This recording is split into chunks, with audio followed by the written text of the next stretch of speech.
Isang matinding pasabog ang yumanig sa mundo ng politika at showbiz. Dating Senate President Vicente Tito Sotto, himas rehas na raw matapos masangkot sa kontrobersyal na scandal video na nakatakdang ilantad sa publiko. Lalo pang uminit ang usapin nang madawit pa mismo si Pangulong Ferdinand Bongbong Marcos Jr. na sinasabing sangkot umano sa pagtatakip ng eskandalo. Ayon sa mga ulat, isang whistleblower ang lumantad at naghayag ng umano'y matagal ng tinatagong ebidensya na maglalantad hindi lamang kay Sotto, kundi pati na rin sa mga makapangyarihang personalidad sa gobyerno. Mabilis itong kumalat sa social media at agad nagdulot ng espekulasyon at pagkabahala. Pinapalabas umano na si PBBM ay nakialam upang mapigilan ang pagkalat ng naturang video.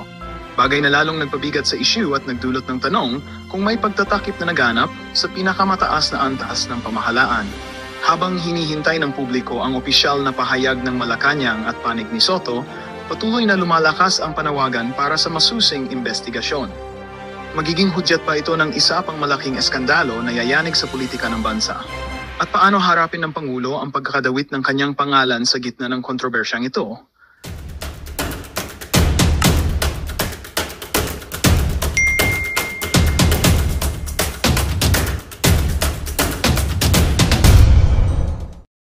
Diba yung pulis?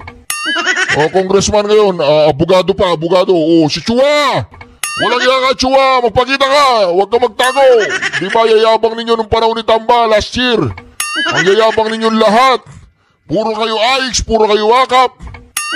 Yung mga 777, 666, 444, 1010, 999. Diba? Ubus na ba yung pera na dinadala ni Sergeant Gutesa? Siguro, inahakot yung mga pera doon sa bahay sa Bali Verde. Pinag-aati-atiyan nila doon sa Porsche Park. Si Don Gonzales, tumakas na rin yata. Di ba? Nawawala. Sina Suarez. Matahimik ka. Brad, para nananahimik na kayo ngayon. Ubus na ba?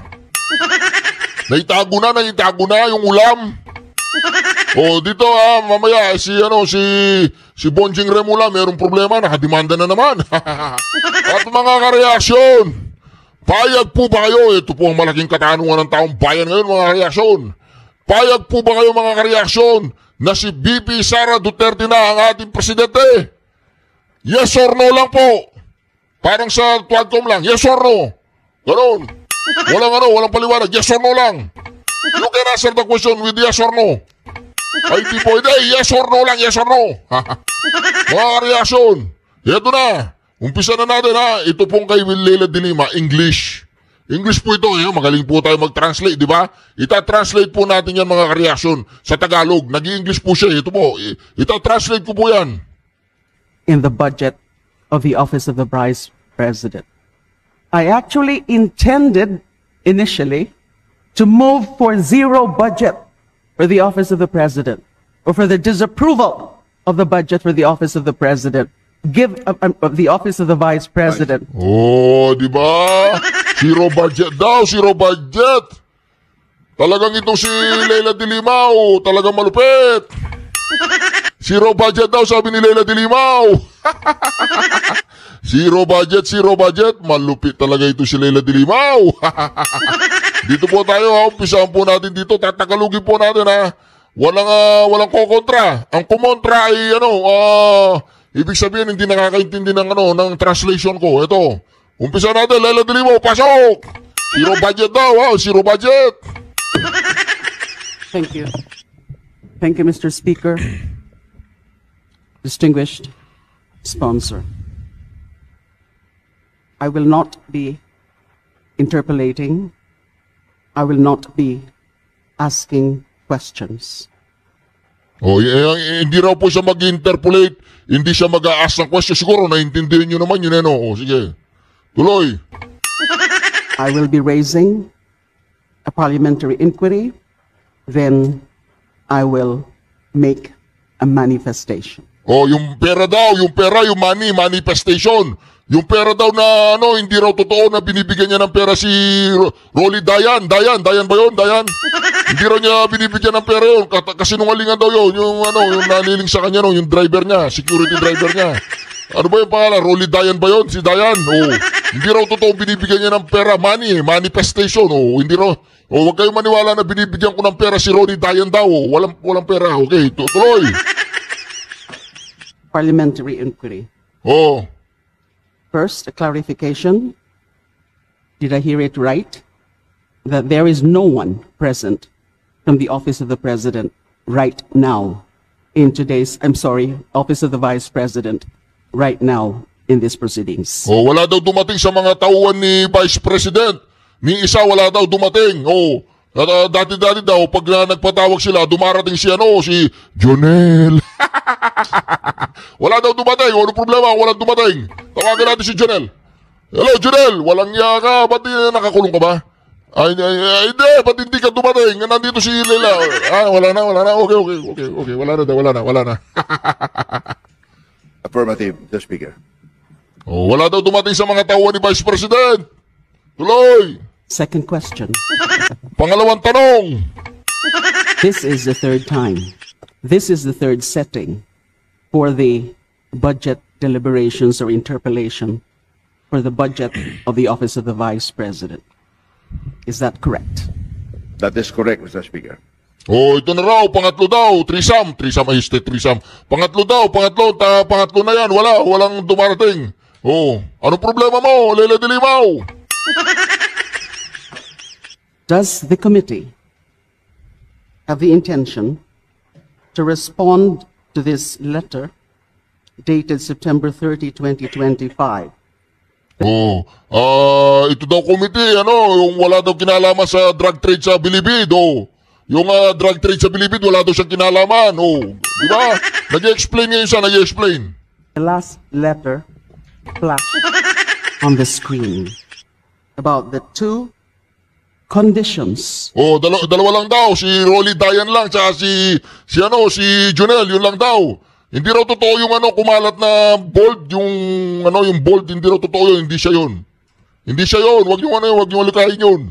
Those conditions being demanded by the Vice President about her appearance before this body. Oh, gusto talaga yan dumating si BP Sara Duterte. Gusto talaga yan dumating si BP Sara. Baka mahihi ka madam pag nakita mo si BP Sara. Mag-diaper ka. Pag nakita mo si BP Sara, mag-diaper ka mama. Ano lang, friendly advice lang. Pag alam mong paparating si BP Sara, mag-diaper ka. Number one condition. Anong kondisyon? Requiring the presence of the President himself in the deliberations or interpellations for the budget of the Office of the President. Oh, puro ka President, Vice President ang pinag-uusapan eh. Gigil na gigil kaya tayo kay Bongbong Marcos eh. Oh, may supplier na yun ng Coke niya, meron na, oh. Ako, may supplier din ako. Ako, Coke Zero, tsaka ang Pangulong Duterte, Coke Zero. Yung kay Bongbong Marcos ng Coke Regular, oh. O, di ba? Wag na. Kung supplier ka ng Coke, wag. Meron na, si Bongbong Marcos. And number two, requiring the lifting of the Immigration Lookout Bulletin for 7 officials of the Office of the Vice President from the list of the Department of Justice. Does the committee has the intention Oh, lookout bulletin daw. Nandiyan na naman si Atty. Solayka. Oh, ipapa-lookout bulletin daw niya yung mga yan. have the intention to respond to this letter of the Vice President? Mr. Speaker, the committee will no longer respond to this letter, being the last day today. And I think that should be the right action on the part of the committee. Ang gulo-gulo mo, ma'am. Alam mo naman palang wala ng action eh. Binabanggit-banggit mo pa dyan. Magpapabibo-bibo ka lang dyan eh. Nagpapasikat ka lang pa English ka eh. Tatawagan ko si Rolly Dayan. Sige ka, huwag mo kong pipilitin ha. Tatawagan ko siya. Bahala ka. Ang ano daw nila, ang party list nila, ML. Mamamayang malilibo mamamayang, ano ba yun? Mamamayang, ano, ay hindi ko alam eh. Let me say, for the record, of the House of Representatives, Ano? at least restitution of the Republic of the Philippines. The whole budget process is something that is being directed and recognized by the Constitution itself. So disrespecting the budgetary process of this body is a clear case of disrespect of our Constitution. Who is she to continuously disrespect or show disrespect to this body as an institution and to the Constitution? If she can afford to be showing herself up to the Senate, including the Who is she? Who is she? Who is she? Who is she? Who is she? Galing ah. Who is she? in there and applauding the former Senate President in his privileged speech, which is definitely not part of her mandate as the Vice President, why can't she not spare a few moments of her time attending to her official function as Vice President? Walang respeto itong babaeng to, no? Hindi niya inala, who is she? Vice President siya, ma'am. May lindol. May lindol. Nasa Cebu siya. Ikaw, anong ginagawa mo dyan? Nagpapabibo-bibo. Nagpapasikat. May lindol. Nandun siya sa lindol. Hinahanap mo. Hindi, wala na bang lumilindol sa'yo? Wala na. Tatawagin ko si Dayan. Baka magkalindol pa yung buhay mo kahit papano. Si, Jonel, si Jonel. Jonel, gusto mo? Tawagan ko. Nahanap mo si BP Sara eh. Tawagan ko yung dalawang best friend mo eh. Ayaw mo. Eh, di ba? Pagkitanggal nga po si Jonel tsaka si Dayan sa record in aid of the legislation. To defend the budget of her office. Tawa na. Nakakasawa yung bunganga mo. Nakakasawa. Oo, di ba? Oh, ano ba yung mga pangalan ng nila? Mamamayang liberal? Di ba? Oh. Ano ba yung pangalan? Mamamayang liberal? Sino ba yung mga yan? Mga mamamayang liberal?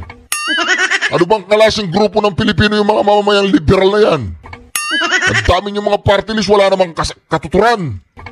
Mga NPA, mga komunista. Sino ba yung mga komunista tsaka mga NPA? Israelito Bobet Torion, no? Galing pa po ako ng Davao. Ito po. Ako, si ano, makinig ka dito, Bonjing Remula, makinig ka, ako. Ay isang complaint po ni Acting Mayor Sebastian Z. Duterte in his capacity as one of the children of the late former president, but still alive, no? Former President Rodrigo Roa Duterte, against lawyers who happen to be high officials of our country, namely Secretary Jesus Crispin Remulla, Secretary Gilberto Eduardo Gerard, Teodoro Undersecretary Nicolas Felix LT, Prosecutor General Richard Anthony Fadolion, no, for disbarment case, no. And as to the contents and the specifics, I think you know that I could not expound on the same, but this is related with the kidnapping as well as expulsion of former President Rodrigo Roa Duterte towards The Hague, Netherlands. So in the light of the fact that the family has decided to file a disbarment complaint against these lawyers who happen to be high officials of the land, Acting Mayor Sebastian Z. Duterte decided to file it himself in behalf of the family. So what can you say? Kasi nagkaka-file lang sa office pero in a criminal case? Yes, this is a different subject matter. The cases filed before the Ombudsman, I think you know, concern the criminal actions as well as the administrative aspects of the cases that are concomitant with the actions committed by the officers, and those likewise involve police officers such as General Marpil, General Torre, and other high officials of the land who are not lawyers. In this case, however, this case for disbarment is concentrated only against lawyers, because as you know, we also have canons of professional responsibility that we have to comply with, and that we have to observe. And if you violate the same, then the complainants, the aggrieved party, or in his absence, the family can file disbarment cases against those lawyers who violate the canons of professional responsibility that govern lawyers. That I cannot anymore, but you know, the canons of professional responsibility, canons 1 to the rest of the canons, and if I will mention the same, I might be violating my oath. I am a practicing lawyer, a law professor, and a law dean. I do not wish to be counter-filed with a disbarment case likewise. Will this block the application? Hopefully, I do not have any qualms on the matter, nor would I hide. That's one of the aims that Mayor Duterte filed this case. Although the timing of the filing of the case, we could not dictate upon the aggrieved party. It depends on the prescriptive period, and if you base it on the Article 90 of the revised penal code, if you talk of kidnapping, that is a very long period of prescription. So within the 20-year period, they can act to file. As to when, that is their option. And in this case, the family has decided really to file criminal, admin, and now disbarment cases against the lawyers involved in the kidnapping as well as the expulsion of the former President Rodrigo Roa Duterte. Yes.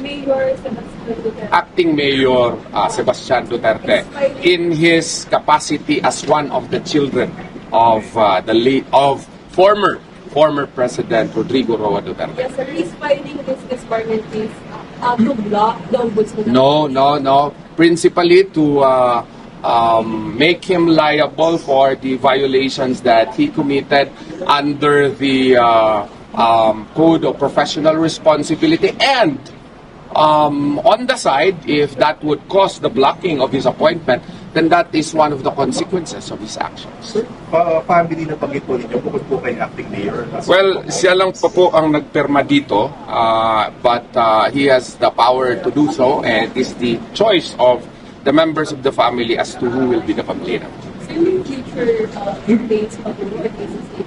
That would depend on the family if they will file. Another option would probably be an action for damages under the civil code of our republic, and there are other options likewise, such as but not limited to filing before international bodies. But I would leave that to the family to decide. So any comment? Forum shopping? The persons would say that should apply to become my student in JMC Law School, because there are elements of forum shopping, one of which is identity of parties, identity of causes of action, the reliefs demanded. As you can see, the party here is different. This is not Amy Marcos, this is Sebastian Duterte. So the first element is therefore not complied with. The identity of causes of action is different. This is for the disbarment of the license as a lawyer, whereas what we filed in the ombudsman would be the criminal aspects of the case as well as the administrative aspect of the case, in the light of the fact that they are public officers. So as you can see, there is no forum shopping. As long as you can see the sun as clear as the sun, there is no forum shopping. As what I have said, the option to file it as to when depends on the complainant. As you can see in the Article 90 of the revised penal code, prescription of crimes up to 20 years for grave offenses. So within the 20-year period, it's up for the complainant as to when to file it, because complainants may have different reactions, the psychological aspect, physical aspect, financial reasons likewise may come into play as to why they would delay the filing. But since they have already filed, then they have exercised that option. Okay? Salamat. Tatagalugin ko po lahat na sinabi niya. English po yun Tagalugin natin. Sinabi niya, si Bonjing Remula daw, Happy New Year, Merry Christmas para sa kanya. Gusto niya maging ombudsman ngayon. Hindi pa siya ombudsman, di ba? Ang ombudsman kasi impeachable yan. Hindi mo pwedeng basta-basta ididimanda yan. Impeachable nga Pero ngayon, mga ka-reaction, ayan. Hindi pa siya ombudsman, meron na siyang kaso. Di ba? Kailangan niyang harapin yan. Kailangan niyang sumagot, di ba? Supreme Court yan doon sa ombudsman, kaya niyang yung docketed na kaso, kaya nilang minaniobra. O ngayon, maniobra ninyo yung sa Supreme Court, tingnan natin. Tingnan natin ang galing ninyo yung sa Supreme Court. Majority Leader. Diba? Recognize. Thank you, Mr. President. Last but not least, to sponsor the measure, Senator Rodante Marcoleta. Senator Dante Marcoleta is recognized.